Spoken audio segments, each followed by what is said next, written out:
Bienvenue dans cette toute nouvelle vidéo où aujourd'hui je vais vous montrer intégralement comment coder un SaaS en partant de zéro avec l'IA, même si vous, pour le moment en tout cas, vous n'y connaissez rien. On va voir les prérequis, je vais vous montrer les outils dont personne ne vous parle, on va pas parler du mainstream, de Lovable, de V0, etc. On va vraiment faire un plan d'action étape par étape pour faire un vrai SaaS qui fonctionne entièrement fonctionnel. Je me présente rapidement, moi c'est Raphaël, je suis développeur depuis 4 ans, j'ai travaillé en tant que prestataire de services freelance des grosses entreprises qui dépassent toutes le million d'euros de chiffre d'affaires et j'ai surtout développé 3 SaaS durant les 3 dernières années, dont celui que j'ai actuellement, Speechly, que vous pouvez télécharger sur votre Mac, c'est en premier lien de description. Donc aujourd'hui, je vous ai fait un Google Doc où je vais vous montrer toutes les étapes, toutes les ressources à apprendre pour développer un SaaS rapidement avec l'IA, sans avoir des compétences techniques énormes, sans avoir un énorme bagage technique, juste le minimum dont vous devez savoir pour commencer à développer votre SaaS et à vous former sur le sujet et surtout à commencer à faire des ventes. Donc on démarre tout de suite avec le Google Doc. Donc là, si je vous montre mon Google Doc qui est ici, créer son SaaS avec l'IA en 2026. Donc, je vous fais un petit récap rapide. C'est quoi un SaaS? Donc, tout le monde à peu près le sait, ça peut prendre plusieurs formes. Vous avez des SaaS qui sont sous forme de web app. Donc, par exemple, Google Docs, c'est une web app. TrendTrack, c'est une web app, par exemple.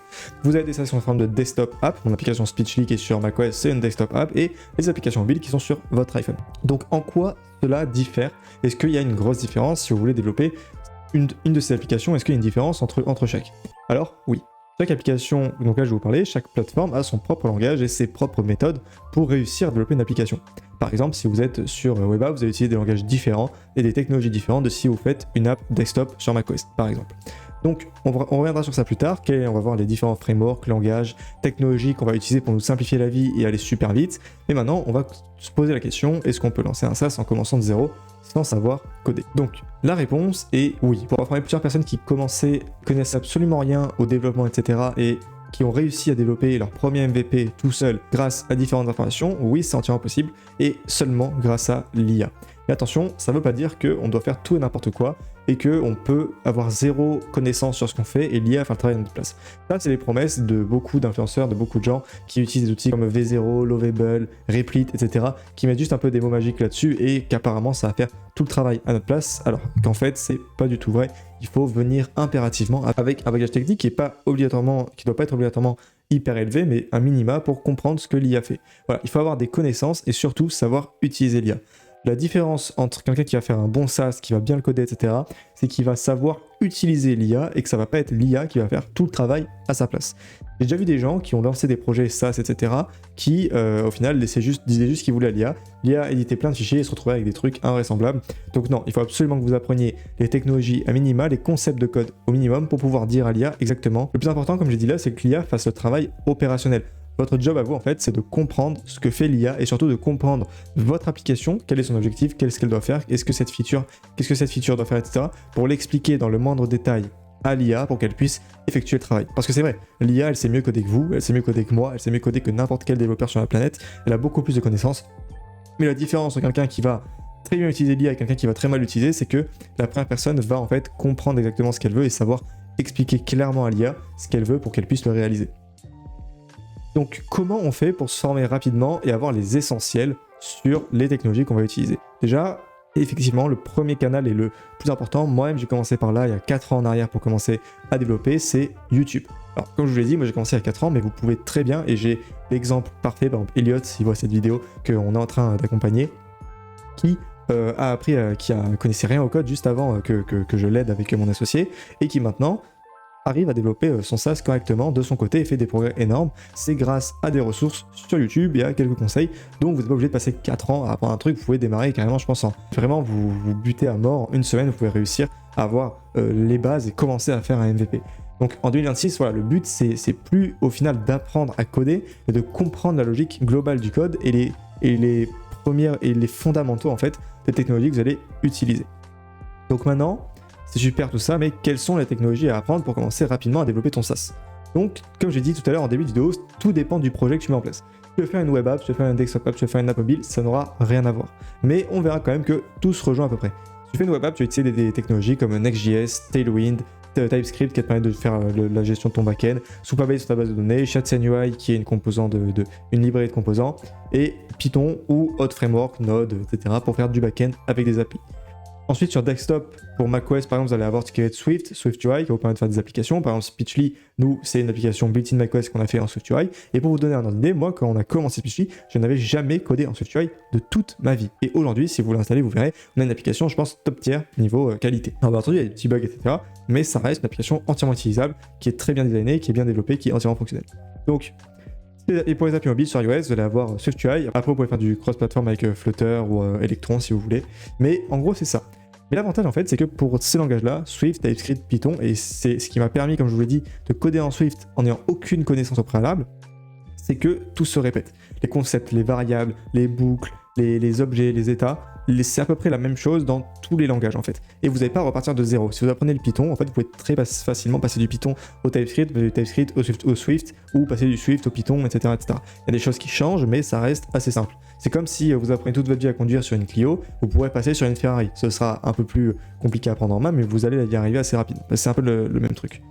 Next.js et Tailwind, c'est super simple à prendre en main, parce que la plupart d'entre vous, vous voudrez faire, je pense, des SaaS qui sont en web app, donc comme, je sais pas, comme je dis, comme TrendTrack, comme la majorité des trucs que vous utilisez, comme ChatGPT, comme Claude, ce sont des web apps.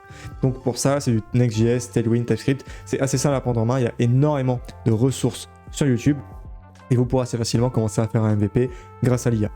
Donc également, je l'ai pas forcément montré au début, mais les outils à utiliser, parce que je vous ai dit qu'on n'allait pas utiliser des outils conventionnels, enfin des outils un peu mainstream comme Lovable, etc., parce que c'est cool, ça fait le travail, mais justement ça vous fait trop le travail et donc au final vous savez pas vraiment ce que vous êtes en train de faire.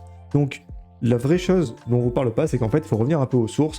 Vous utilisez du ChatGPT, du Claude, du Cursor. Cursor, c'est vraiment votre IDE, c'est votre éditeur de code, mais au final vous pouvez utiliser ChatGPT agent par exemple dedans.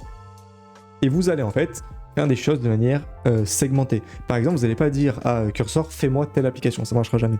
Vous allez dire, voilà, j'ai tel fichier qui doit faire telle action, qui doit interagir avec ma base de données, qui doit faire ci, qui doit faire ça, code ce truc-là. Et vous devriez relier tout ce que vous avez fait Cursor pour que ça fonctionne, ou ChatGPT ou Claude. C'est un peu cette logique-là. Et le plus gros du travail, comme c'est écrit en fait depuis le début de cette transition, c'est d'avoir des connaissances pour savoir utiliser l'IA. Donc, il y a un truc hyper important, c'est qu'il ne faut pas réinventer la roue.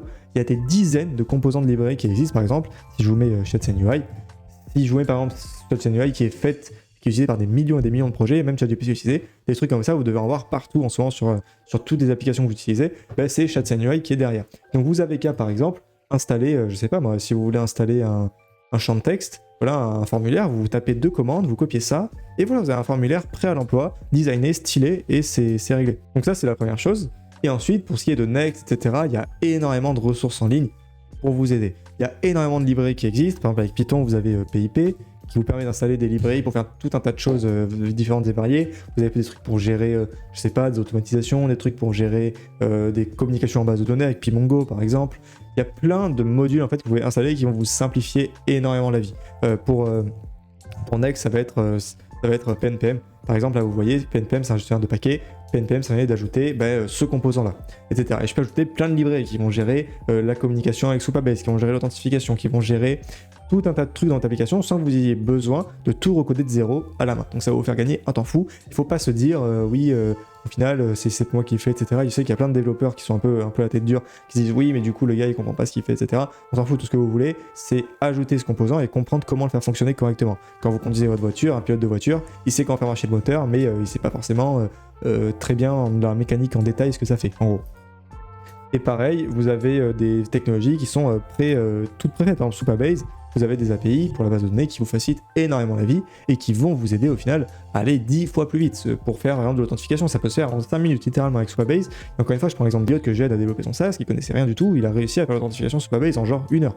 Et c'est un débutant. Donc vous pouvez parfaitement y arriver et n'importe qui peut y arriver. Également, vous avez un truc qui s'appelle GitHub qui permet d'héberger du code. Et ce truc-là, il va vous permettre par exemple d'avoir des repositories. Je mets par exemple GitHub XZ. XZ, c'est un outil qui permet de zipper des trucs. Vous pouvez directement installer cet outil. Et sur GitHub, vous avez plein d'outils open source faits par la communauté que vous pouvez installer et utiliser librement dans vos projets pour vous économiser, pour vous mâcher un peu une grosse partie du travail en fait. Donc voilà. La dernière chose, c'est que la sécurité doit être votre priorité. Vous pouvez, et d'où le fait de comprendre ce qu'on fait. Il y a plein de gens qui vous diront non, mais on va faire avec le Babel, on va faire avec V0, en tac-tac, en 2-2. C'est génial, on va laisser Claude faire, etc. Mais au final, après, on se retrouve qu'il y a plein de problèmes de sécurité. Les gens arriveront à bypass votre free trial, des gens arriveront à récupérer des données et vous serez tenu entièrement responsable de ça. Donc, il faut absolument que vous compreniez, comme je dis, un minima ce que vous faites pour réussir à garantir une sécurité minimum et à faire une app qui fonctionne. On voit énormément d'exemples où des gars mettent par exemple des clés API dans côté client en clair dans le code, donc tout le monde peut les voir, au lieu de les mettre dans l'environnement local, etc., etc. Pour ce qui est de déployer votre code, vous avez des plateformes qui s'appellent Vercel par exemple, et je vous disais, ça revient à un truc de pas réinventer la roue, qui gèrent eux-mêmes la sécurité entièrement, et voilà, moi, vous voyez, tous mes projets sont développés là-dessus, qui gèrent eux-mêmes la sécurité entièrement, et qui font un hébergement. Donc utilisez au maximum ces plateformes, ça vous garantit une sécurité bien meilleure que ce que vous pourrez faire, et ça vous garantit aussi une simplicité de gestion. Donc c'est à peu près tout. Je vous ai mis des petits liens utiles dans ce document vers toutes les ressources que je vous ai montrées, des tutoriels pour apprendre Python et Next qui sont un peu les deux fondamentaux selon moi.